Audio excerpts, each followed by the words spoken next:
Hey there, my name is Amy Williams, and if you consider yourself to be a paper person, then you're in the right place. Welcome back. We are here, me and you. We are here, and it is episode 10. Is that even true? I keep writing it down and having to double check. It's episode 10.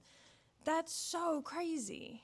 How did that happen? You know what's funny is when I when I started brainstorming the idea for this podcast, I was like, yeah, you'll just do one a month, like no biggie, one a month. And then I started it and everybody was excited as I was. And I was like, oh, you can do two a month. Can you imagine if we were on episode 10, we'd be almost done with the year? I'm glad I didn't, because I'm getting to meet with like so many new and fun friends that are in this community, and it's just been such a delight. This episode is with Meghan Splawn. She is a longtime friend of mine, a person I met on the internet, which is just, I mean, one of the best things to come out of the internet, I gotta be honest with you. She is a food editor, internet person, Substack haver, mom, wife, smoking hot baddie. I mean, she's really just got it all. The way Meghan thinks is so interesting. She's very like casually challenging. And you'll see what I mean, because this is a very candid is maybe not the right word, but like it's a very honest conversation. It's very much how we talk to each other. And so I think that that's really special that we got to record that. Like I mentioned, this is a re-record. The first episode we recorded back in April, and it would have been fine to publish. Again, you'll see why I decided to re-record when we get into the episode. It would have been totally fine to publish, and I still have it in my back pocket. I might put it out as like bonus content one day. I liked that this episode is a closer snapshot to me right now. I have a lot of these episodes in the bank, which is really important to me for planning and organization, obviously, but it is tough to be editing these things from months ago and really not connect with the person that is on the screen. And so it was really comforting to me that we got to do this episode where I'm currently at right now. We talked about this in Erin Fairchild's episode, snapshots of who you are in this exact moment. I like who I am in this exact moment a lot more than I liked who I was back in April.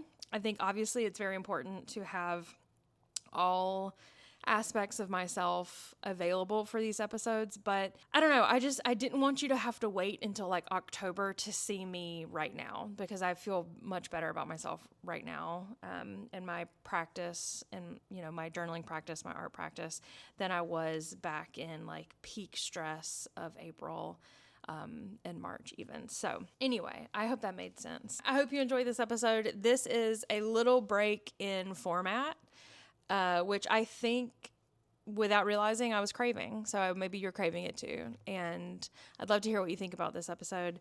You can find Meghan's work on her Instagram account. I'll link it in the show notes, and you can see more of her pages there. You can also see it on her Substack, which I'll also link in the show notes.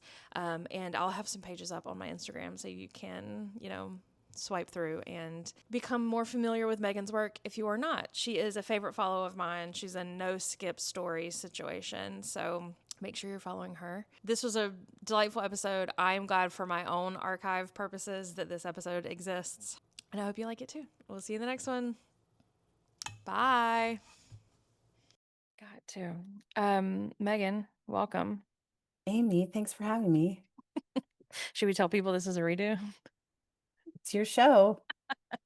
Yeah, I will, because I think it's going to lead into the other stuff nicely. But Meghan and I recorded, was it end of April or early May? April? Was it? Okay. Yeah. And I was doing a ton of work to then take off for essentially a month in May and in June.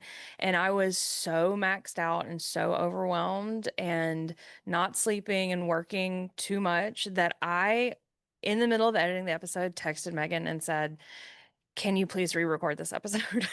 Okay, but wait, before that, I was texting you being like, when is the episode going to air? I know I still owe you some assets. And I even was like, I'm worried that I was boring. Can confirm you were not boring, Okay. but and I don't know if it would have been noticeable, and I'm re-recording because I well, one, time has passed, and I think we have some other things to talk about, but I'm just watching myself like, I don't know, I just, like, wasn't there, and Yeah, an out of body experience almost. You're like, who is yes, that person? yes, and I was like, you know, my active listening face is already very, like, but it was extra, like, so I just I don't know. I said a lot of things that I think are, like, not charming. So, anyway, we're redoing it. Here we And are. it has been good for me too because during that time, I would say, like, February to June, I really was not in my Hobonichi cousin at all. Yeah. And I think the break has really, like, revitalized me, and I spent the weekend working in it, and I feel very back and very fun about it. And you are currently in the midst of a bit of a break. So I want to talk about that. I want to talk about how you got there and, you know, Yes. what you've It's learned, all it's that. very funny in the way in which maybe we've flip-flopped. Because we even, speaking of content power hours, we did a content power hour in May before you left for your Europe trip. Mhm. And during that, I was like, I'm feeling a little bit of like creative burnout of just being a person on the internet burnout. And you were so supportive. You're like, of course, you can take a break if you want to, or we can be strategic about making it feel like a break where you're just like posting to Instagram less or posting to Substack less. And then I think like the next week I wrote a very it probably doesn't read as emotional, but for me, like in the moment, I was like, I'm quitting the internet basically on Substack. I said I'm taking a summer break.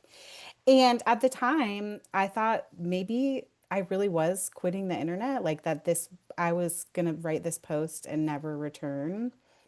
And that was like the end of May. We're in the middle, beginning of July, and I'm like ready and eager to be back, but I'm also um kind of forcing myself to stay off of posting, in part because some of the reason for taking the break when I did is that it's summer break for my kids, which is always a little bit harder to balance being a freelance writer, then creating things for my own Substack and also sharing our everyday life on Instagram too, and having the kids home full time and wanting to make sure that they have summer memories and we take vacations and do fun things. So I am being protective of the rest of the summer, and I'm back to lurking on Instagram and on Substack, but I'm not creating anything until the first week of August. So were you not even lurking? Like, when No, you said off the internet, you're off. I took a full 3 weeks off, like deleted Instagram from my phone. I did get on a couple of times because I am continuing to do freelance writing, and sometimes it would be like, oh, we want to cover this Costco product. Here's a link for what it looks like, and it'd be someone's TikTok or someone's Instagram reel. So that kind of looking, or if I was trying to find a writer I needed a quote from, but I would do that from my desktop and not just be like scrolling. Mhm. And honestly, it was so refreshing to be off the internet.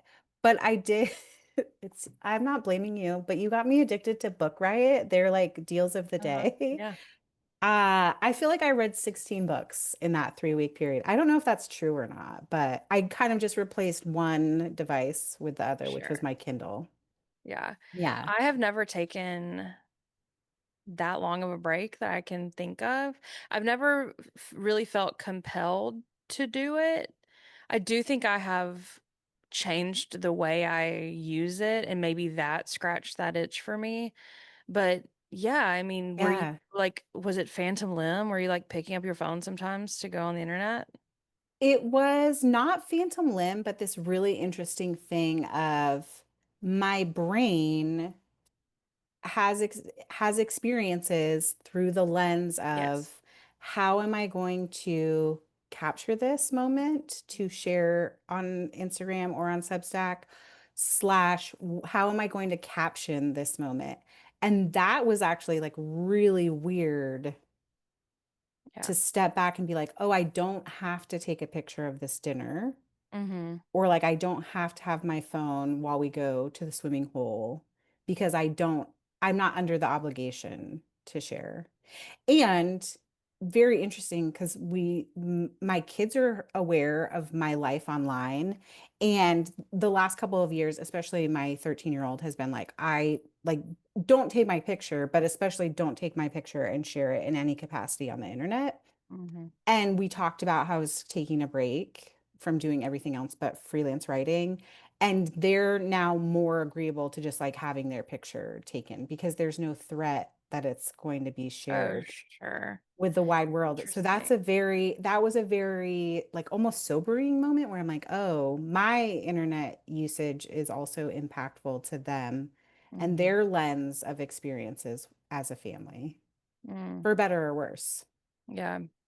Because I do feel a duty to be a family documentarian and like Well, have yeah. record of the things that we've done, Yeah.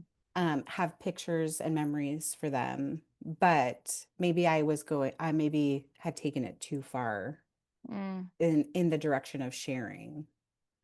Well, I think that's everybody, honestly. Sure. Um, has your break impacted your journaling practice? Yeah, a little bit. I said before recording, I was like, I have like 6 weeks worth of back Oh. journaling to do. Um, in one of my journals, and then one of my journals is currently caught up. So it's just been a little bit different. Mm-hmm. And I've also like as creative practice, I've taken a 3 week still life drawing class that I took with my daughter. And that was a really good, like in a completely different book. Mm-hmm. And doing something completely different was just pencil drawing and shading and Mm-hmm. learning how to use different what's the word? Leads? Like weights. Yes, Yeah. weights, yeah. And Was a it at the sewing, Chattery? it was at the Chattery. That's so fun. Yeah, the Chattery is this really cool nonprofit classroom. It's like li a lifelong learning space here in Chattanooga. And my two of my dear friends are the co-founders. So I like taking classes with them, but they also just like offer really great classes. And last week I took a sewing class, like learning how What'd to you use make? a sewing machine, Mhm. napkins. Yeah. We had to do that in high school in Yeah, like my home ec class, basically.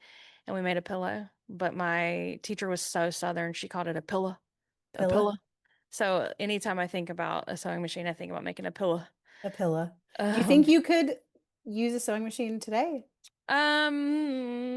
with no, I some don't think YouTube so. videos maybe on Yeah, your side? yeah. I mean, Yeah. I remember being like near tears, like trying to get the bobbin fixed after it got messed up. Like, I would love to know how to sew and make clothes, but Yeah, that's my ultimate is like because I love thrift finds, but being mhm. able to like alter things Feels like would too be much math. amazing. I'm not scared of the math of it. It Oh, can be more math than cooking. that's true. That's true. So I'm going for it. That's Interesting. what I'm telling Okay. myself. Let me lie to myself a little bit about that. You can, I'll lie to you if you want. Um, But so, I want to go back for just a second and okay. ask you how Mhm. your relationship to the internet has changed because I really do feel like it's been in the last year. Part of it being that you started sharing more on YouTube and, of course, launching Paper People. I see it. Is that weird? I've been a long time follower and friend, and I feel like I can see the shift that's happened in the last year or so. Yeah, well, and then this will be fun because I get to reveal something to you and then everybody else.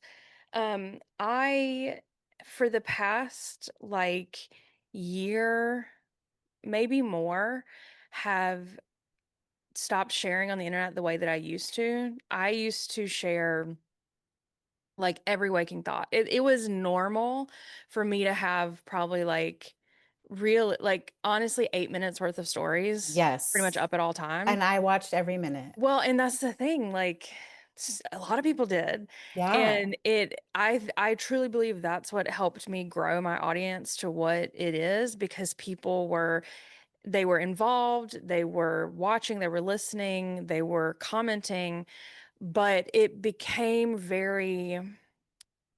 it's just parasocial. Like a lot of people knew a lot of stuff about me. And also we've talked about this many times where if you are a person that shares quantity on the internet, people assume that that means you share everything and then they start to make assumptions about you.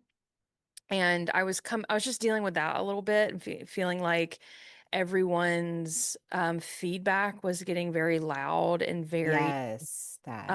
kind of crossing a line a little bit. You know, people say you can say things to your friends that you would never ever say to a stranger, and that line I think was getting really confusing. So I have pulled away from that much of the internet, and definitely YouTube.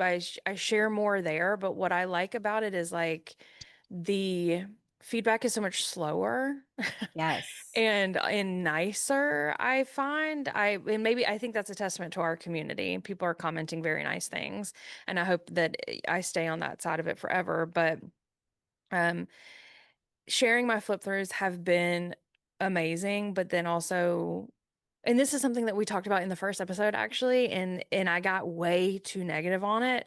And so I want to like still get some of that across while also not being quite so like bad mood about it, but I became very resentful that people just wanted to see in my books and see how I was doing something and so I stopped it. I mean, that's like very me, Leo, like I can't give you what you want. It has to So be on my I'm own just not, terms. yes, yes. Yeah. So, all that being said, I've been dying to revive my Patreon. And I say that, which is actually a lie, because I don't want to revive my Patreon because I don't think Patreon is um community building. I don't think it's easy to use. I don't think it's native for people. You can't go on there and scroll. Do you know where I'm going with this? I actually very much do already know where you're So going with this. have not said this out loud yet, but I'm gonna start a Substack. And I've been wanting this for so long, and I think that we've talked about it. So I wish you would have told me that sooner because I have been a little like I don't know, I'm a little spiraled out on it. on starting a Substack. hmm Because Why? because I don't like to publicly fail. And that means to me, I don't like to publicly figure it out. I want to Mm, go into something before I told a single person I had a YouTube channel, I had 3 videos up that were like, they weren't great, but they were something that I was proud of. And so I feel nervous to be like, I'm doing this thing and then everyone watch while I figure it out, which is a yeah. common normal thing.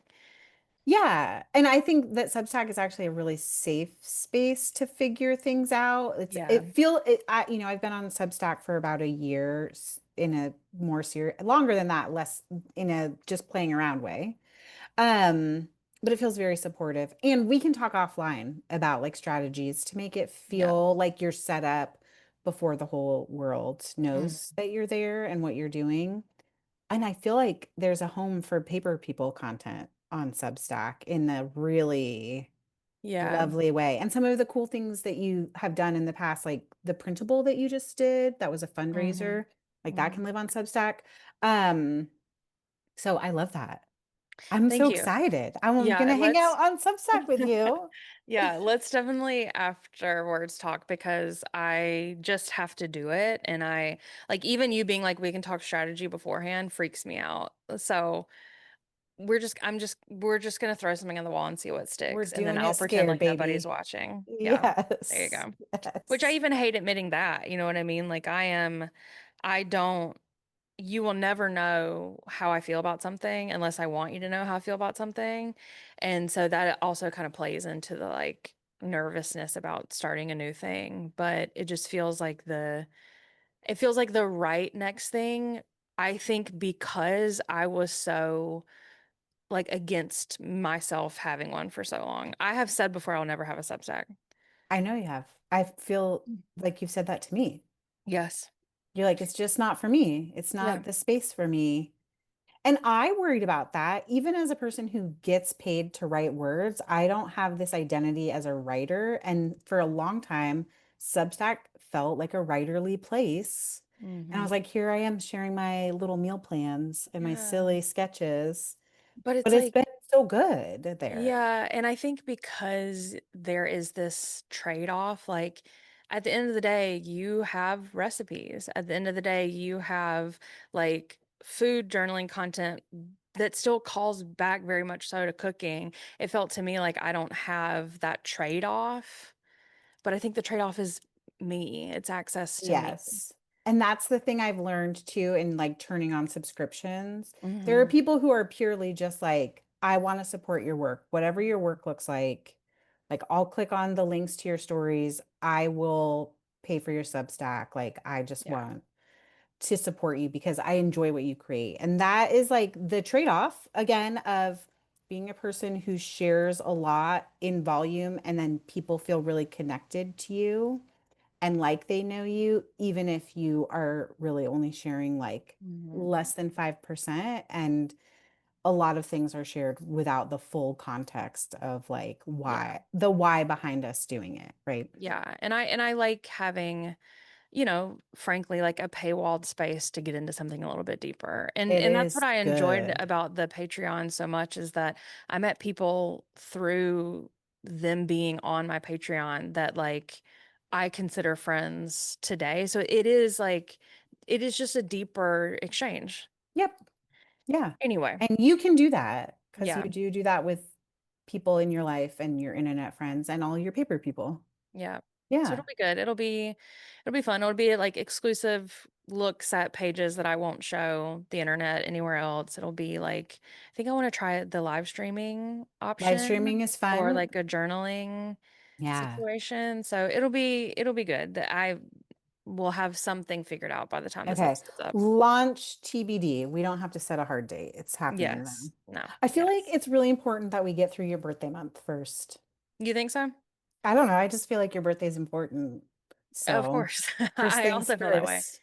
Um I want to tell you what I want to do, but I don't want to. I have taken over this episode, so we're shifting the focus No, it's back to. perfect because Substack is the place where I want to return to the most Mm, after a break and where I've really felt like sharing my journaling feels safe. yeah. It felt really weird. Okay, so to backtrack, I've always been a person on the internet, not always, but I've for a long time, almost 20 years, been a person creating content on the internet and sharing it, but generally speaking through the lens of food and family. But I have long time been a journaler, like in the 2010s when I was like getting married and growing my family, I was into bullet journaling. And then I morphed to something that was like a little bit lazier, but keeping a journal that was all the things like to-do lists and meeting notes, but also like doodles and writing out my feelings. And in the last like I don't know, the last 2 years, very much inspired by our friendship, I have gotten back into the practice of like drawing and like creating art for the art's sake and drawing and using multiple books to do different tasks and really what I started sharing I feel like on Instagram was peeks inside this little food and I call it my food and feelings journal. It was very much it was a YouTube video that you shared. Maybe it was Mm. when you got into your your happy planner. You Hmm. got into your happy planner and you had the best like clickbait head title where you were like, I'm getting rid of my Hobonichi. Yeah. Um, but it made me realize like, oh, I could start a journal and just play in it. It doesn't have to be this like very strict thing. And then what came out of it organically was that I was documenting what we were eating for dinner in the month spreads. And then like day to day, I was either writing out the big feelings I was having that day or little feelings I was having that day, or drawing what we had had for dinner or like a special trip to Costco, and that felt really organic naturally, but it felt like weird to share it on Instagram Because it was outside your normal content. because it wasn't strictly like food or Yeah. family. And I don't consider myself an artist. I think of myself as a creative person. So it's weird when people are like, I love your drawings or I love your Yeah, doodles. And I'm like, oh, thanks. It's hard to take that compliment because I always want to be like, I understand. I'm not a professional. I don't know what I'm doing. It's really just for my own. Don't you think that that's like, who can I blame for that? Like, is it the patriarchy? Because I also feel that way. And I am, for all intents and purposes, a professional artist. You are But, a professional artist. but You even, have an education. Like well, listen. we could go really because this is the other weird sort of titling thing. I never call myself a chef. I'm Hmm. a professional home cook, but I do have a baking and pastry degree. Like I don't know, it's that weird when you're like in the industry Hmm. and you make money off of your art. Like every piece of pottery that you design and sell is art. I'm not really making money off of my food doodles. But I mean, but you are, and I mean, because you're making money sometimes off the food, like it all speaks to Sure. each Yeah. other. But yeah, no, I get what you're saying. Hmm. Is it the patriarchy? Probably. Yeah, I mean, what's Yeah. not at this point? Also, not being like, I'm an artist. Here's my art for you to dissect. Hmm. Feels lower stakes too, Hmm. to share. Like, oh, it's just peeks at my Oh, journal. sure. Yes. Well, and that's on the other end of things. What this idiot from our favorite bar that follows me on Instagram said like a year ago. He was like, "Why should I listen to you? You put your diary on the internet." And I was like, "What is he talking about?" And then I realized, Yeah. oh, he's talking about my Hobonichi. I'm like, diary? It never crossed my mind to call it that. So maybe I think it comes from like experience or like the person interacting with the thing. You know, to him, it's my Yes. diary. To me, it's my art journal. I don't know. Again, patriarchy, I guess. Right. Ugh. Anyway, Anyway. um, so you've been in Food and Feelings since October of last year, right? Yes. Yes. Yeah. Well, yes, because I know I just edited that part in the video that we scrapped. So funny. Okay, And so we should talk about it. yeah, You because want to know what it is? I want to talk about the book. I want to talk about what you're in this year and Yeah. if you'll continue to be that way. 'Cause Okay, this is the thing where I should be, since it's the second time, I should be better prepared. It is a Hobonichi. It is the Techo. I Is think it's that the size? It's Techo. the A Techo. I It's don't the know. A6 size. Here, this is what it looks like. It's Oh, so small. it's tiny. And actually, this is the first half of 2025. I need to back journal in it and then start the second half, which is a July start. Hmm. Um, so this is what I use strictly for documenting dinner and for food and feelings, and that I share on the internet. But then I do, just like full disclosure, also have um a Leuchtturm that I use Hmm. more like a junk journal or like memory documenting. Look, here's a picture of all of us when you were in Chattanooga for Elaine's Oh. birthday, and I taught a class at the Chattery, coming full circle to that conversation. And so your Avec is an A6 and is that an A5? I think so. I'm Yeah, it not a seems good like enough it. journaler to know what all the sizes and paperweights and things I are. mean, But like same. from vacation, I'll like save all the little bits and bobs and print pictures on It's my so little Canon cute. Ivy. And Can I this back is, up for a second yeah, and talk about that weekend at the Chattery when you taught a class? You yes. also did something that I cannot stop thinking about, which is a cheese punch card. Oh, yeah, Do you have that on I you? do. It lives in So, my food and feelings. and you have not been on the internet to know, but these are being really popular right now. And I Yes. want to be like, Megan did it first. The cheese specifically or No, not punch necessarily, cards? but punch cards as like I have seen a cheese, but as like a gamify thing. Yeah. Yeah. Well, full disclosure is that the the class I taught at the Chattery was part of their 11th anniversary. They did this thing called the sessions where it was literally like classes all day, Yeah. and you could buy a ticket or make a donation and like pop in for whatever class sounded fun to you or stay the whole day. and they had like free lunch and food and other food and beverage vendors. But one of the co-founders of the Chattery, Jennifer Holder, she had a punch card It's session so there. cute. And my session was about making little paper zines, which I also think is really fun. And I hope to like share some more of those. The cheese punch card, I think I am working with in 2026, the cheese shop here in Mhm. Chattanooga called Blue Fox to do a punch card and like have it end in a party where if you got your punch card fully punched, That's we'll have a amazing. party at the end of the year. And then the zines I think are fun to share because I Mhm. love them for documenting like your favorite recipe, or we did a croissant crawl in October of 2024.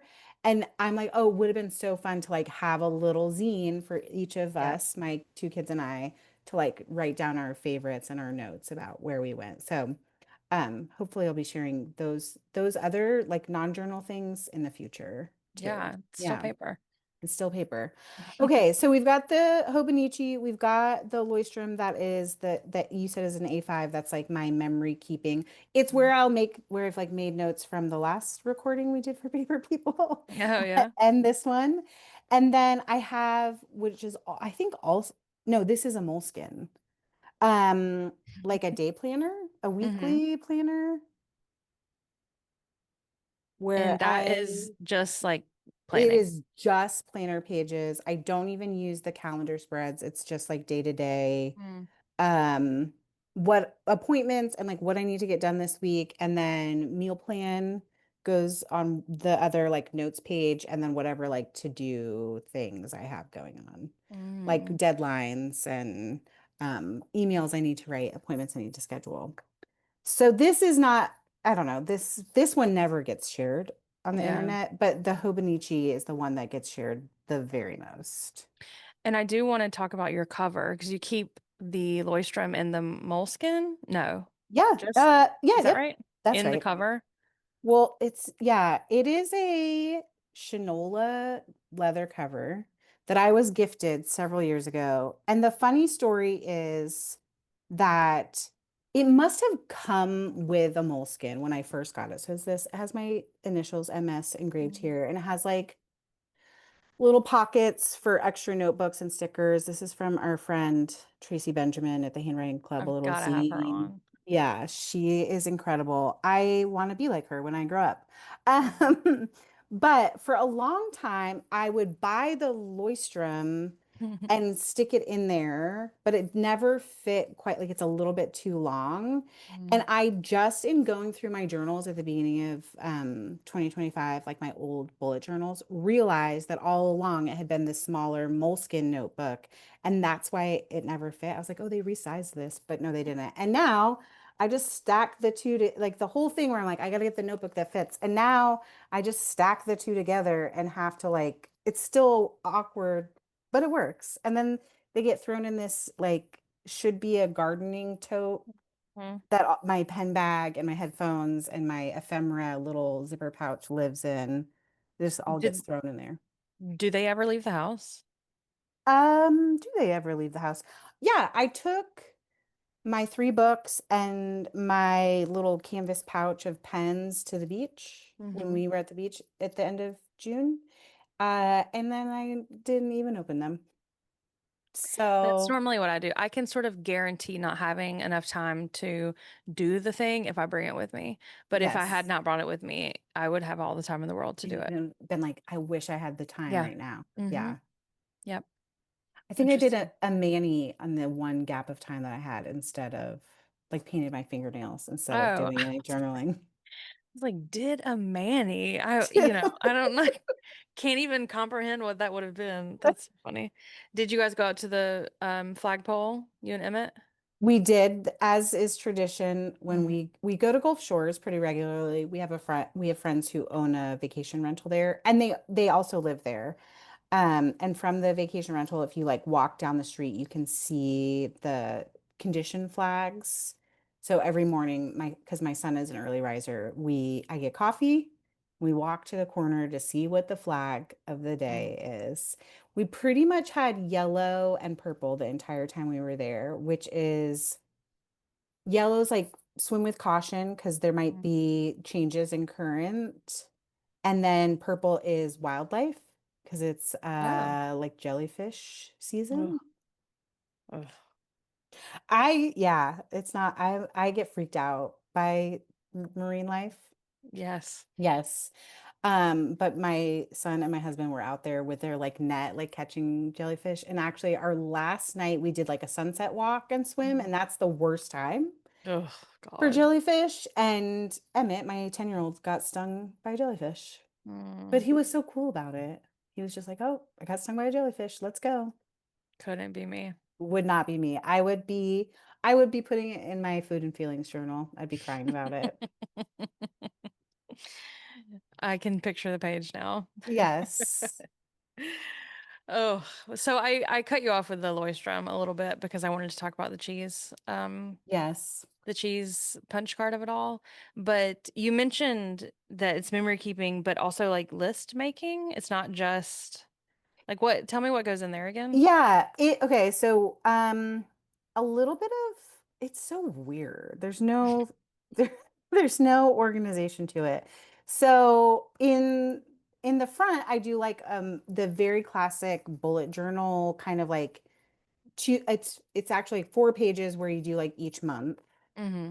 And so you can put like birthdays and important dates.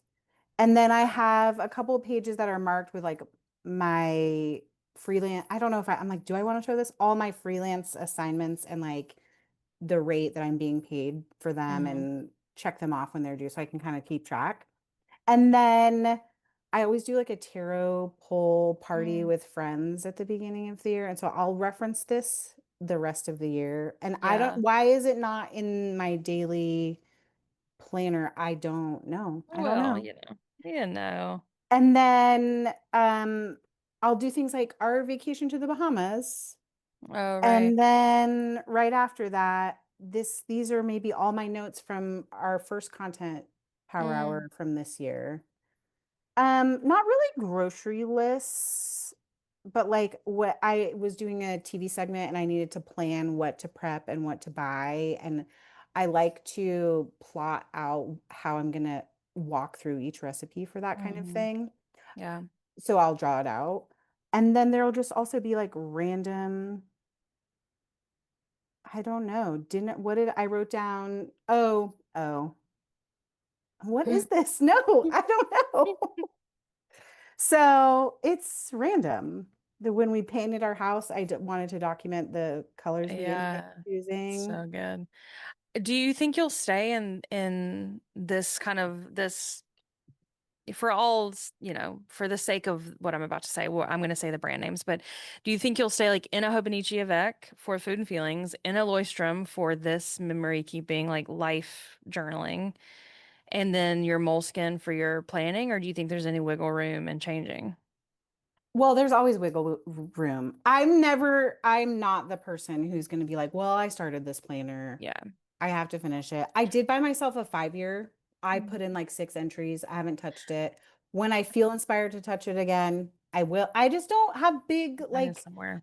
maybe it's that I identify as a paper person, but like I Hmm. don't identify necessarily as like a diary keeper. I think of, which is weird. I like making memories. I like being a documentarian, but I don't think it matters what it's in. Yeah, I in every single episode reference my 5-year journal and mainly not very nicely. But I'm weirdly like in a good flow with it right now, and I am caught up in July and now working my way backwards, but it just comes and goes, and I think that's okay.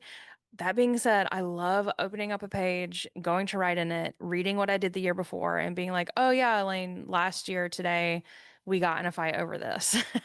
And I think that's cool. And so that is enough to keep me trying to be consistent with it. Yes. I think that's fair. That's one of the things I love about the food and feelings is using the monthly spreads to document what we actually ate for Mhm. dinner, which is different than like what's in the moleskin, what I planned Hmm.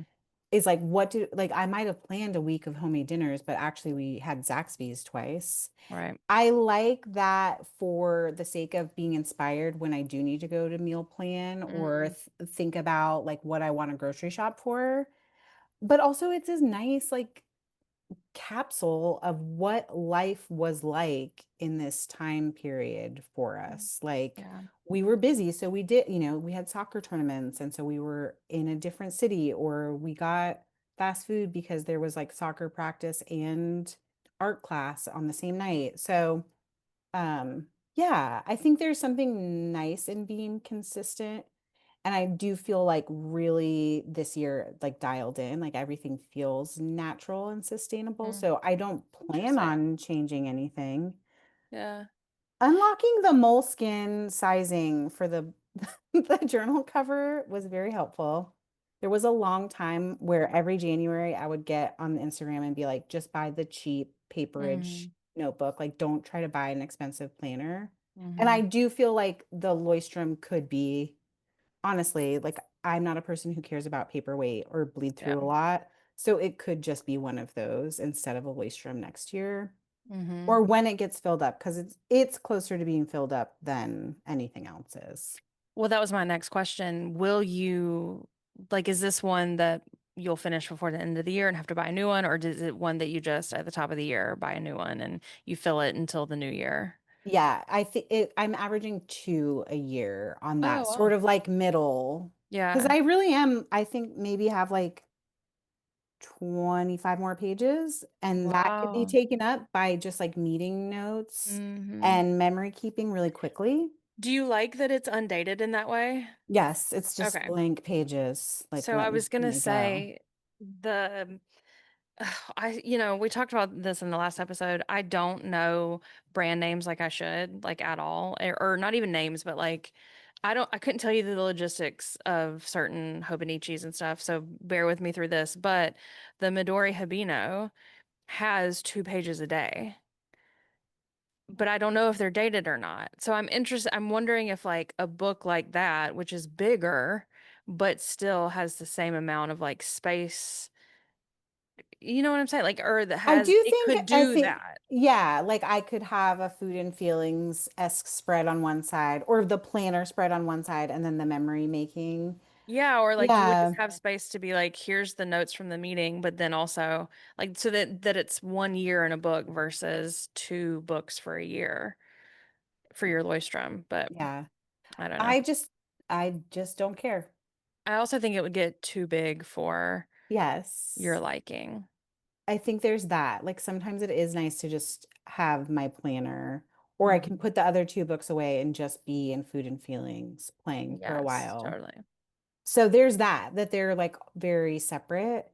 And, Yes. we have talked mostly via voice note about how, in some ways, I'm hopeful that journaling and having all this documentation from my children's childhood Hmm. will be useful or sentimental or important to them in some way. And like, do they really want to see the meal plans and my deadlines as much as they want to see like maybe the food and feelings or the spreads, the memory keeping spreads that they're in? Yeah, I think it just makes it's easier to like kind of splice it all up in the Hmm. future and decide what things could be thrown away. Yeah. Yeah. Mm. Is that a weird, crazy thought? No, I have thrown away so many things that I wish I did not.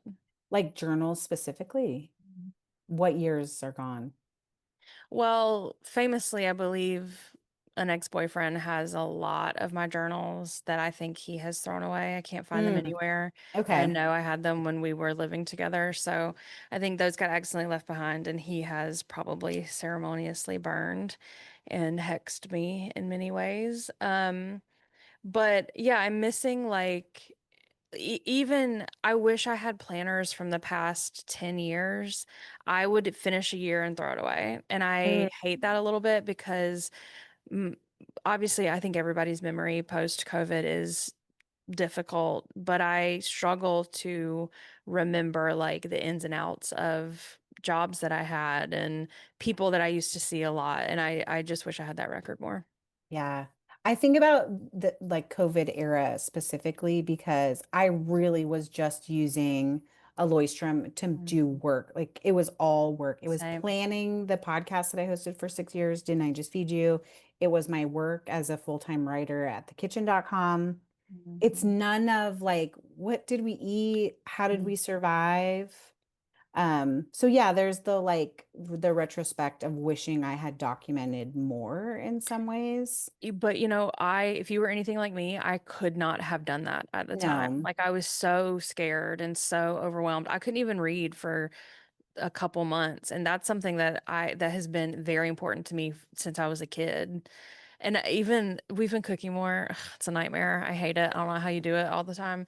But I just keep thinking every time I'm eating, like during COVID, I was cooking 3 meals a day and I had the time to be like scratch making biscuits and all this stuff. And now I could not be bothered to do that again. It's just so hard. This is where I feel like it's always good to remind you that I don't cook 3 meals a day No, every I day. know, but I don't even if I had it my way, I wouldn't cook 1 meal a day. Yes, fair. Fair. And there are seasons where I'm like, I'm genuinely enjoying this. And Mhm. there are seasons where I'm like, does everyone really need to eat again today? Like, can we Mhm. just not? Mhm. And I forget that it ebbs and flows naturally just given our energy, but also seasonally. Like, I Yeah. don't actually want to be hot in the kitchen and like doing a sheet pan meal in July. Mhm. No, thank you. And Yeah. I love grilling too, but there are certain I'm like July is not the time. September is the time to be grilling when it's a little bit cooled off. I don't Mhm. need to be out at the grill.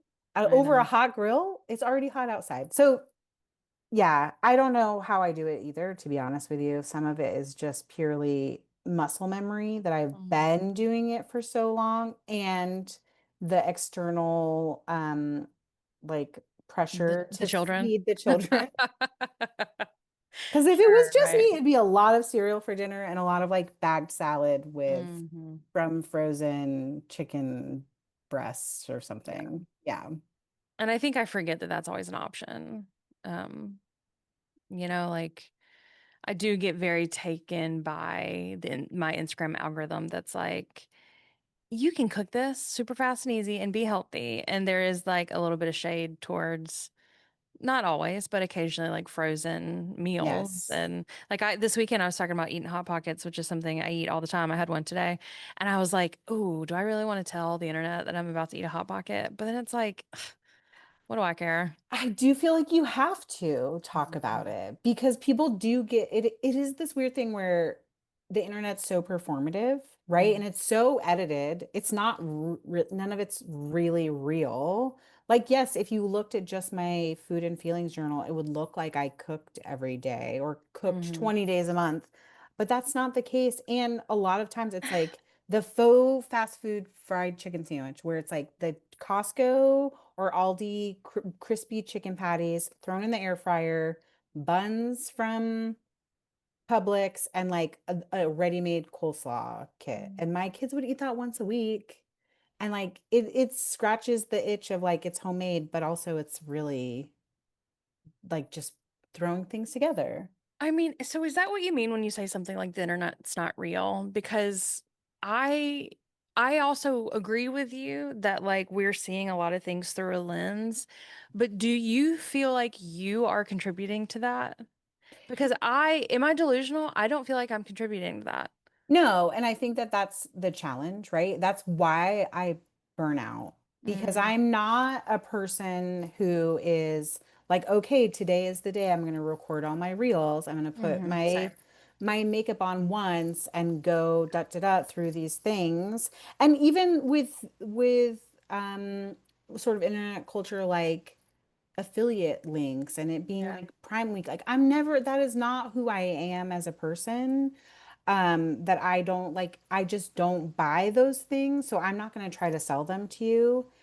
And I think that that's like the fact that it is real, it's like from the source, it's not really put upon, is is what makes it harder to create the kind of content that we create and share. Like Mhm. sharing your diary, as the Mhm. the guy at the bar put it, is way different than making iPad illustrations and Yeah. sharing those. Like you're there's it's the art from the artist. And I think for both of us, we like are it is it. We are the art and Yeah. we are the artist. I'm wondering if I'm feeling so bristly about that because I had a meeting today with my social media client and God bless her. She was like, I love when you share your journals. Like, I know you, meaning like in real life, but it's cool to see that side of you. So, like, good job. I know you're just making content, but like, good job making it feel real. And I was like, oh, it is. I'm like, what do you Yeah. mean? I don't, Yeah. I got really rubbed the wrong way by that. I'm like, yeah, what? The, you think I just did, you think I sat down and spent an hour making something for the internet? Sometimes, never, never. You never finish a page so that you can finish a YouTube video or so that you can share. No, which is why I had to take 3 months off YouTube because I was not in my book last year. I didn't have time. Yeah. And that's why I Okay. haven't been sharing it again because I haven't had the time. And this is something we talked about last time, which I luckily feel very out of it. But there was a time where I resented people that had the time to work in their art journal and share it on the internet like I used to do because I stopped having the time to do it. So it messed with my relationship of it. But I never thought like, ugh, I want to be posting my journals on the internet, let me sit down and make something. It was Yes. like, I want to have this hobby back. You know what I mean? I think that's part of the break. That's like my taking the break that's unsaid is I felt the obligation to make candy salad and Mm-hmm. make a reel about it, Mm-hmm. even though my family was kind of burned out on candy salad because Mm-hmm. those reels do well. Or I felt the obligation to go back and back journal so I could Mm-hmm. have a food and feelings journal Substack post to Yeah. share, right? And you get resentful. The other side of the coin is that do you not also sometimes struggle when people feel like they know you because of what you share? I struggle with that. Like when you meet people in real life and they feel like they know you. And so then they don't necessarily like they're not curious about the other parts of your or Yeah. life Yeah. or ask questions about it Mm-hmm. Yeah. because we I both there's mean, stuff we don't both of us don't share, mm-hmm. right? Like I don't share how often my husband is away for work because that's like a Mm-hmm. safety thing. I share my kids less and less for Mm-hmm. their own sanity and safety too. It's like what is the stuff you don't share? I think it's like my real self because I get oh my God, I could talk about this all day and I don't think it's interesting, but I'm in it. So I Just apologize spend two more everyone. minutes on it, then we can talk about journaling supplies. Well, I we all use the same supplies, it's fine. Um, I hate that because I show up on the internet or I am louder or more opinionated or more performative. I don't know if that's the right word. Than Elaine is. Elaine is very quiet. Elaine is she keeps to herself. It'll take you a while to crack her open just a little bit. She's very like kind of protective of herself in that way. So people perceive me as dramatic and over the top and loud, and they perceive her as like I mean, she is smart. She, like is quiet and me, like very like scholarly, and I'm the like frat guy or whatever. You know what I mean? And I get really resentful of that when people meet me and they think that I'm supposed to be a certain way. This happens more so in the paint your own pottery world where I go to these conferences and I'm supposed to be working in the booth and teaching 4 classes and then being around to meet and say hi to everyone. And if I'm not on every second of the day, I'll get emails or, people will tell me like, are you okay? Like, you don't seem like your normal self. And it's like, you actually don't know my normal self. you know what I'm letting you know. You know what I Yes. mean? I do. That's the thing where I feel like I struggled with this for a very long time as a person on Instagram specifically, where even just from an energy standpoint, the level which I show up when I'm recording a reel is different than the energy level that I show up to have a coffee date with someone. Yes. Both because it's like the setting, the environment. Like I cannot be loud and talking a mile a minute in a coffee shop. That would Hmm. be uncomfortable for everyone around me. And also because I can't sustain that energy Hmm. for longer than 3 minutes to like Yes. record a reel. Well, and it doesn't make it any less you. It just makes Right. it you in a certain context. Like I can be that person. And I am that person very often. I don't know. So I think that calls Yes. back to like what we were saying earlier is the amount that I share on the internet. You used to see much more versions of me, but then I just got tired of giving that to everybody. Yes. And that is something that changed for me in like the COVID era, where Hmm. it became, I'm gonna more so intentionally make some content, right? That's Hmm. not just sharing everything. And so maybe that's part of what's scary about sharing the food and feelings journal is like, I'm going to change the filter of how you see me a little bit. I'm going to show Hmm. you a different facet of who I am. And you might not like that. And that's hard. Like I am a people pleaser. I want people to like me. Um, no, I mean, obviously everyone does. I have no haters. No, I'm just kidding. So yes, it is not, maybe it's not that the internet is a lie, but that it's never ever the full picture. Even the people Hmm. that you feel like show up with a lot of bravery and vulnerability Hmm. are filtering it in some capacity or editing it. Yeah, that's fair. Yeah. Yeah. Yeah. Hmm. Okay. What's your favorite journaling supply right now? You just shared like glittery black ink from one of Mhm. your fountain pens. Yes, thank you for putting the show back on the tracks. No, I hope that was okay for everyone. I mean I would want to hear that if I were watching this. So just hoping It's for the best. that is the thing it is the thing that I know to be true, which is that people just want to get to know you a little bit more Hmm. with Hmm. whatever you share, the Yeah, good and the hard and the totally. bad.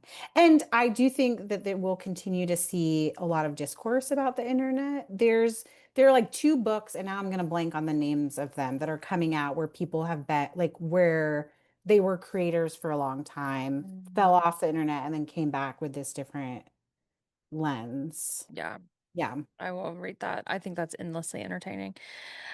So my favorite, my current favorite thing that I literally got in the mail yesterday and last night at 10 o'clock, I made Elaine help me load it up, but I got a TWSBI Eco Fountain Pen in the extra fine nib. I think this is the matcha color, which someone in my DMs told me that this glows in the dark. Stop. And so Elaine We need keeps to looking, know. well, We Elaine need keeps looking over here at me and I'm like this, trying to find if it's glowing in the dark, and I feel like it is, but who knows? And then because these don't come with cartridges, these you twist to fill these, I got the black tulip from, I don't know. I went to Atlas Stationers.com using Claire's code, Claire from Online's code, and I got a little early birthday present. Mini early one birthday of presents. many, I'm hoping. Yes. Yes, and I'm having so much fun with it. Yeah, I like my fountain pens so much. I don't like colored ink, which I'm really struggling with. So I got for some of them like a variety pack of inks. And when I get through the black and then have to choose a different color, I'm like, ugh. So Ugh. I just knew myself and I went with a black sparkly ink. And it's really fun. And can you tell that it's sparkly on the page? I mean, yeah, you actually can. So I think that's pretty cool. I feel like it's the first fountain pen ink that I've been like, oh, Mhm. it does something for my little like inner emo heart, Yeah. the black glitter.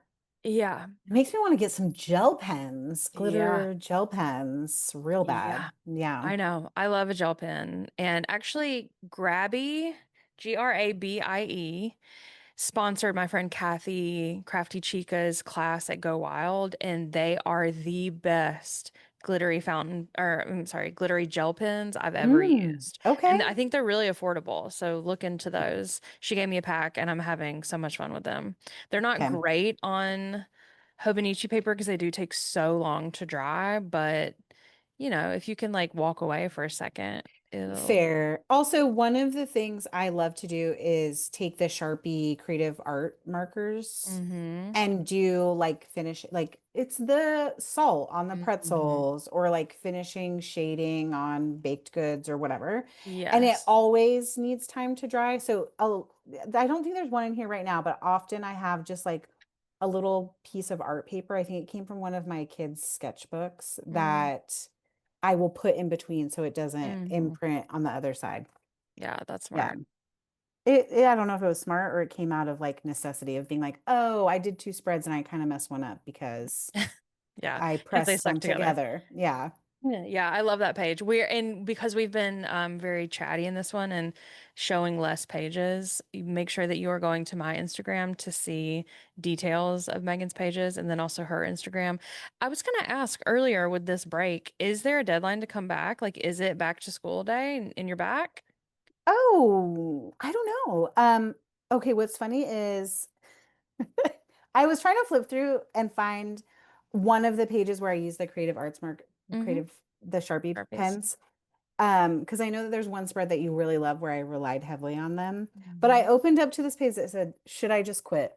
This is in February. I think this was a day where I was struggling with a freelance assignment and I spilled smoothie Oh, absolutely yeah. everywhere. Okay, will you repeat the question? The deadline. Okay. Yes. The answer is the Substack deadline. Like I paused paid subscriptions for Substack while I take a Mm, break. I felt like that was the appropriate thing to do. I don't feel comfortable taking people's money if they're not getting the content they were sure. promised. That will whether I come back or not would reactivate on August 13th, which is about a Mm, week after school starts back. yeah. But I have some things I'm working on already. I'm hoping to kind of do like a digest and catch everyone up, like all the books I read while we were on Mhm. break, favorite recipes I made, maybe sort of like a postcard from break Yeah, for that's the cute. beginning of August. And when I share that on Substack, I will also share some version of it on Instagram, maybe Mhm. just like a carousel of all the fun things that we've done. Because I'm still, I said joke or said that I like am not always taking pictures of dinner, but I'm still taking a lot of pictures of what we eat. I'm Sure. still, taking pictures at the beach or the alpaca farm we went to this morning, weird things Wow. like that. Um, so yeah, I'm hoping that like the first week of August will be real return, if not Hmm. slowly before that. Yeah, that Yeah. makes sense. Yeah. What is the best book you've read? Oh gosh, what is the best book I've read? I might have to open up like Please. Bookworm Because I'll and tell you, I'll see. do the same and I'll give you my Okay. answer. Okay. Oh, you know what I want to talk about with you? Tell me. It won't be too off. I loved, and you talked about it in a wrong list. I loved a rom-com book that you were like, I cannot. Mm. The new Ashley Poston? No, first time caller, Ugh. Heartstrings number one, BK Borson. I laughed, I cried. It was just the whole package for me. Why? Was it the okay. All right. I You know, don't I did. remember. I don't really remember, but I rated it 5 stars. That's so funny. That is an shameless plug for my non-journaling life is I love to do reading vlogs. I'm in the middle of another one right now for my YouTube channel, and I have a reading vlog where I read that book and I tell you all the reasons why I don't like it. So I can't And remember then them I read it. now. I put it on my to be read list And after that's that. that's all I've wanted. I love when Yes. people like love the books I hate and vice versa. Yeah, it didn't work for me. It didn't work for me. Did you read? any of the other ones from that I video? did because I read How to End a Love Story. And what'd you think of that? I gave it 4 stars. Okay. That is the one where she's a divorcee and she wrote about her divorce, right? Mm-mm, No. that's Nora Goes Off Script. I loved Nora Goes Off Script. Hmm. Remind How to me End a how Love to end a Story. story. She is she's written a young adult book that gets taken to, Oh, yes. yes, and she's I in the do writing room with remember this that. guy. Um, the spicy parts were hot, is what I Mm. remember. It's a divisive book, I find. I felt like maybe they were not healed enough to be in a really like leave to Mm. be doing any of it. Meghan Splawn, get that out of my romance books. Don't you talk to me about healing. That is not why we're here. I know. I understand that. I think I am, and I think this can be very telling. That one I really like because I was like, oh, I feel very connected to. I feel very understood in certain ways. So I would absolutely be like trauma bonded with this man that killed my sister. I think I think I'm pretty open about the best books I read when I'm reading them. So I'll tell you one that I haven't talked about. Um, I'll tell you two. I finished Sky Daddy by Kate Folk, Okay. which is, have you heard of this book? I have. Everyone's going to click off and unsubscribe from the channel, but the protagonist is she thinks she's in love with planes, and Yes. it's her fate to marry a plane, which is, of course, to be in a plane crash. And it's so weird and a little stressful, but the payoff I think is worth it. And then not as stressful and a little more common. I read Deep Cuts by Holly Brickley, which was pretty popular last year. Um, Okay. What's the premise of that one? Two people, it starts in the like early 2000 or late 90s, early 2000s in Oakland. They're in college. He's a musician. She loves music. They start kind of writing together, and then they have, of course, an on and off again, very tumultuous relationship for 20 years, which I am such a fan of. I love complicated dynamics. Yeah, it's the yearning. It's the yearning. It's the yearning. I Yeah. am rewatching all of the Summer I Turned Pretty. Oh, There's a I new think about it season all. coming. I never finished it. Elaine lost interest for some reason, and it was making me so nostalgic that I was like, I have to walk away for a second Yeah. because it's that good. I had to stop Yes. watching it because it's that good. I literally think about it all the time. And I Mm. feel like a lot of the soundtrack is like stuck in my head Mm. because I can't get away from it. And there's a new season coming out, so I'm like trying to be prepared. But Mm. what we're also both watching together is the Ryan Trahan 50 States in 50 Days. And that's really fun because I like texting you Mhm. about it. Yeah, I was asking this my client today who has two kids. I was like, "So are they watching Ryan Trahan?" And she was like, "I don't know." I was like, "Oh, okay. Well, I am." And I don't know. I have such a crush on him, which I hate to say that Why? Just let it be. It's natural. because I hate that he has won me over. Yeah. He really has. And I think seeing him with and what made me think of it is his wife is a Hmm. writer. And Hmm. like seeing them interact together is You very mean heartwarming. you mean the first time they've ever spent this much time together? I'm Yes. sorry, but we're Also, getting so niche down on this. I But yeah, know. yeah, he's gone Yes. for so long, filming all the time. They got married super young. I genuinely think this is the most time they've ever spent together. But he keeps saying that he really wanted to do this with I her. Like, know. and that makes me think he wanted to have the opportunity to be Agreed. gone with her. And I think Hmm. that's really sweet. I know. I listen. Yes. It's I think probably he's going so to make cute. it into the journal. I have to tell you, every night my son and I watch it together. And in the Yeah, morning, I'll same. be like, "What state is it?" And I'll like Hmm. we decide what state it is or find out what state it is and then watch it right before bedtime. It's Yes, we so watch it over sweet. dinner. Yeah. Yeah. And it's fun when we have a few days to catch up on because we're like, ooh. Oh, we are And caught up. We're We caught up. were not over. We for some I can't when we were in Dublin, we Oh missed. yeah. But yeah, I'm also obsessed with like finding out what day it actually is when he is places. I think he's got a 4 day head start on us. That's what we've calculated. Yes. And I'm obsessed with the like behind the scenes. Anytime he's like, yeah, Logistics. when he's Yep. like, this is what I used to film and this I'm sending it. Like I want a tell-all at the end of this from everyone involved. I want Haley to write one. I want Ryan to do a YouTube like expose. I want the editors in on it. Like I need to know every little bit about the editing process and like the planning process. I want the data deep dive. I want Yeah. some person who is into analytics to go Mhm. see how it's grown his channel, how it's grown his Instagram following, how it's boosted his candy brand, what it's done for Haley, especially because she's doing book pre-orders. Mhm. And that's like one of the, to like kind of bring it back to us, which is the most important thing. Um, like that is one of those things I'm very interested in the data behind like sharing things on the internet and like what resonates with people. And I feel like you always remind me not to get too caught up in that. Yeah. Yeah. But the data Because is it's cool. I know I agree. I agree. It's not the data that I don't want you to get caught up in. It's the like the number of it all Yeah. because you never know when it's like I remember you saying, "Oh, well, I can't do candy salad reels anymore because the last one didn't do well." And it was like, "What?"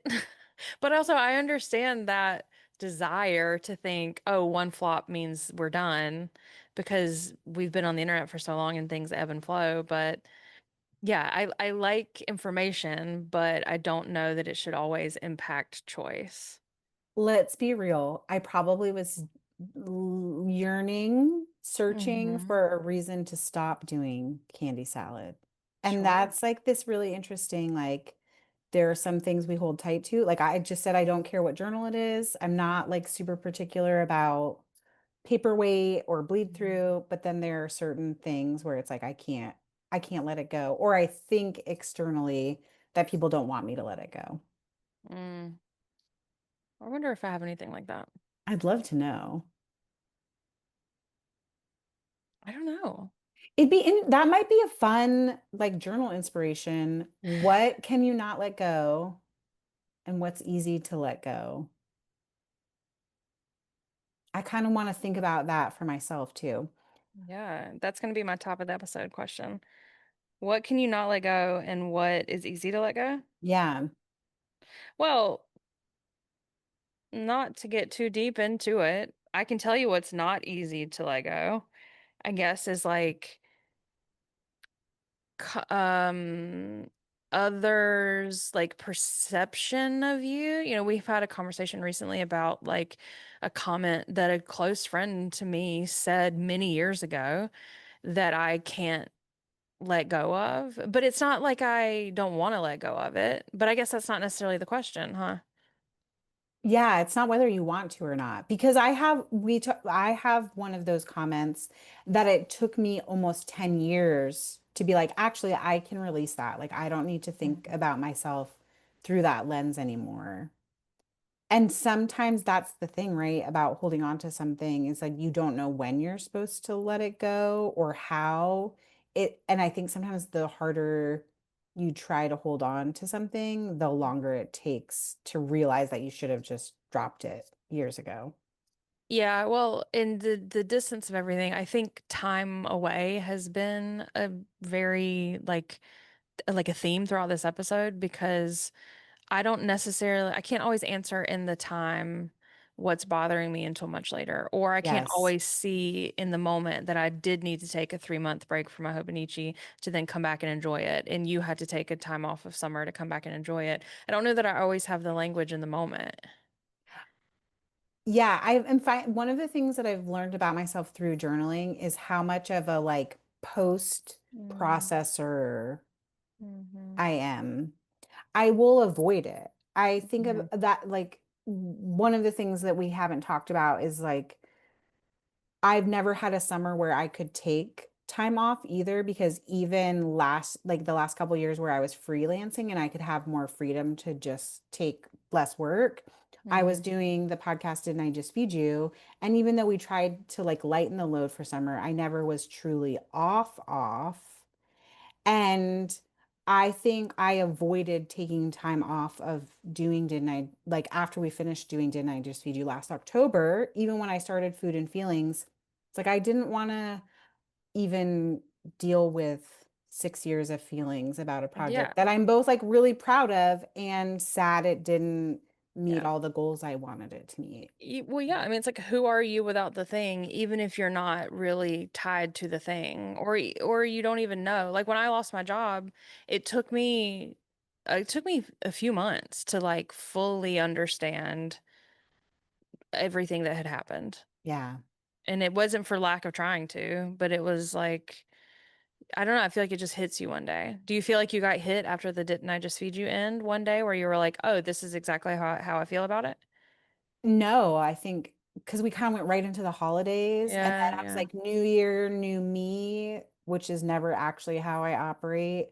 And I think something bumped up in May where I was like, oh, do I want to quit that? Like, I can quit the internet Mm, now. I have no obligation to it, truly. Like, is this part of my identity that I want to hold mm, on to or let go of, or do I want to change it? And I think even part of me saying like I really am not trying to come back before August, even though I feel ready and I have a lot of like creative energy and things I want to share. I think that's me checking myself like, okay, let's do a little more mhm, processing before we jump back mm. in a way that I never have before. So it's Yeah, actually cool. It's been really fun to see what's come out of it. yeah. Yeah, Wow. that's it. I don't know. There we go. Yeah, well, I mean, you kind of answered the last question, but is there something else you've learned about yourself through journaling that you'd like to share as our little closeout? Oh yeah. I wonder what I said before the break. Mm, Hmm. I didn't make it that far in the editing video. That's okay. Maybe it was that you are an artist? No. No, I think it was the processing. I'm such more so than I consider myself very private. It's the Scorpio identity. That thing where I'm saying, oh, I only share 10% or less of Mm, myself on the internet. Like I am a deep well of like many thoughts and nuances. And so for a long time, I really thought I was like an internal mm, processing person. But something about journaling has made me realize like actually the best thing I can do to like move through my anxiety or move through bad feelings, burnout is to like talk about it mhm, and journaling has been a really great way to talk about it but still feel protected and private. Although I do like we voice memo a lot back and forth. I do that with a lot of other friends and that has become free therapy, free processing. Um, yeah, and then I think I've just learned a lot about like the art styles that I like and like that I can experiment a little bit in different yeah, ways with my identity as a creative person doesn't have to be just in this food and cooking space yeah, anymore. And that's like very freeing, especially in this season. yeah. Yeah. I think that's amazing. Have you ever answered on Paper People what is the thing you've learned about journaling? Or could you just say what's the one thing you learned from your 3-ish month break? Well, it's funny that you asked that because while listening to your response, I get very I want to be bad. I'm trying not to cuss because I don't want to bleep it out. When someone talks about being burnt out, I want to flip a table because as you know, I mean, I'm not singular here, and I'm not saying that my tiredness is more important or different than anybody else's. You are oftentimes a single parent. You are cooking for everyone, you are cleaning, you're doing all these things. I know you get it in this way, but I get really frustrated with the buzziness of burnout and Yes, I think and that's fair. because I have been burnt out for a decade or that's dramatic, but I've been running this business for this year will be 6 years, and I did the bulk of it through COVID. I learned how to work for myself wrong and bad and too much, and expect way too much out of myself.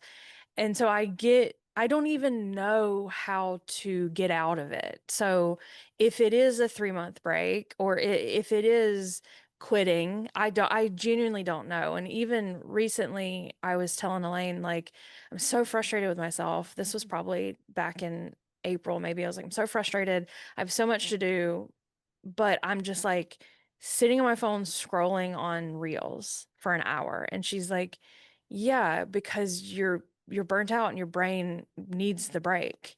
And I guess having her outwardly give me that permission to say it, or that somebody else clocked it in a way that wasn't like I'm showing up on the internet and telling everyone how burnt out I am all the Right. time. Like, I don't know, it just like broke something open in me a little bit and like has given me a little bit more permission to claim it.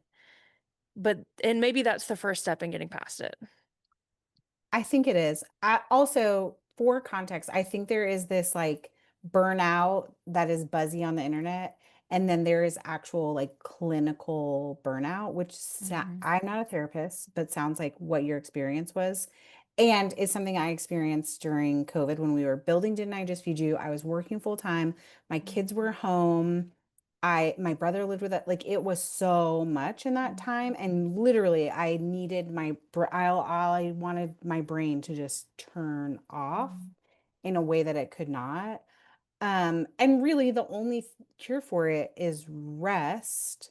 But when you're a creative person, you can't turn off you But even can't like that, switch into rest mode. Even if I'm laying down, even if I'm scrolling on the internet, my brain is still of going. course, and don't even talk to me about rest when in order to make money, you have to work. And Yeah, so that is something I don't have a husband that props me up, and that's not pointed towards anyone, but I know. I don't have parents that cut me money. I look around my studio space, I look around my small business, and I think, oh my God, I bought everything in here. You know what I mean? And like it costs money. It costs money to run the business. So there's a lot of bit of that where I feel like what is a day off when you have to make money to live? Or Yeah. I was looking at my 5 year even yesterday, and I flipped to a random page and it said day off exclamation point. I edited my YouTube video and then sent out a newsletter, and it was like, you idiot. That wasn't a day off. Like, just because you didn't type on the computer an email doesn't mean it's a day off. I'm being so annoying.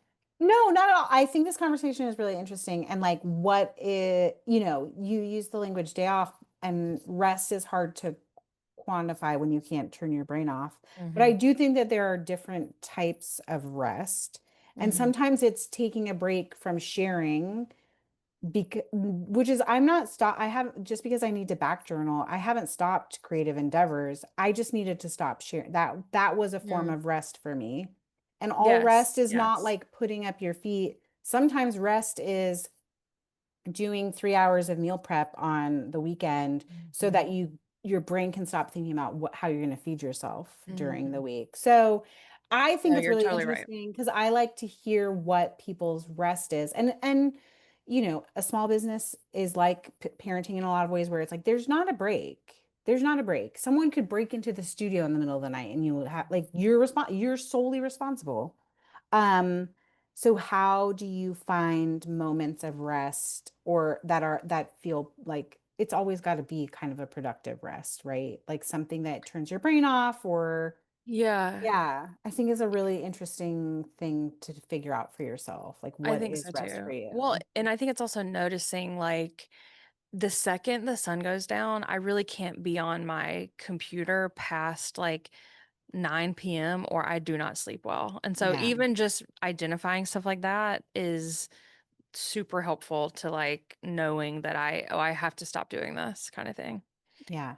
Anyway, Speaking of children and family and responsibility, I guess you I should know. probably go, huh? I probably have to think about dinner at this Yeah, point. I know. Well, Elaine's cooking, right? What's Elaine making for dinner? Elaine, do you want to come tell? She can't hear you because you gotta talk in the microphone. Yeah.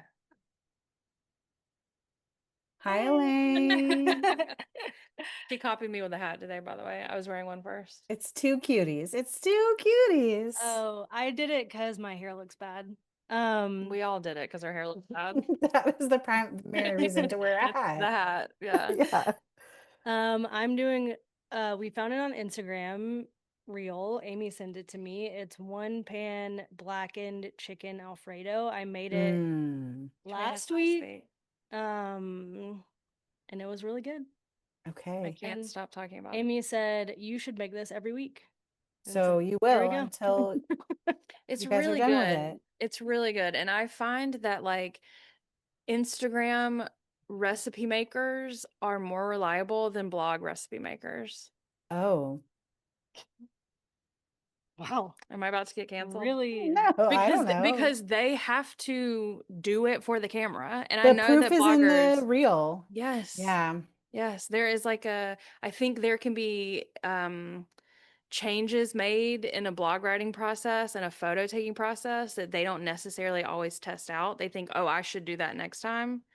Whereas on my Here's little phone, Yeah. Here's the other thing I'm going to say to back you up is that a lot of times people scroll through the blog post mhm. and they don't really read. They skim the directions and they think they know what they're doing. And No, so for no. some of us, the Don't tell video me that's a is me better. problem. For some people, Yeah, the video is better because you see exactly how they do it in the amount of your attention span. So that's very true. there's that. Thank you for being on the show, Megan. Thank you for Twice. having me. Twice. Yeah, we haven't had to Someday. do this. I haven't had to re-record twice yet, so Yeah. Well, um, maybe one day you'll have like a behind the scenes. You can find a clip. We'll re-air some of it. That's the fun thing you have. yes, that's true. Yeah. Little back Follow, pocket.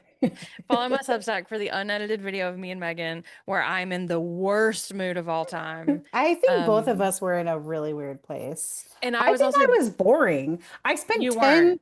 15 minutes talking about all the different journaling styles I've been through.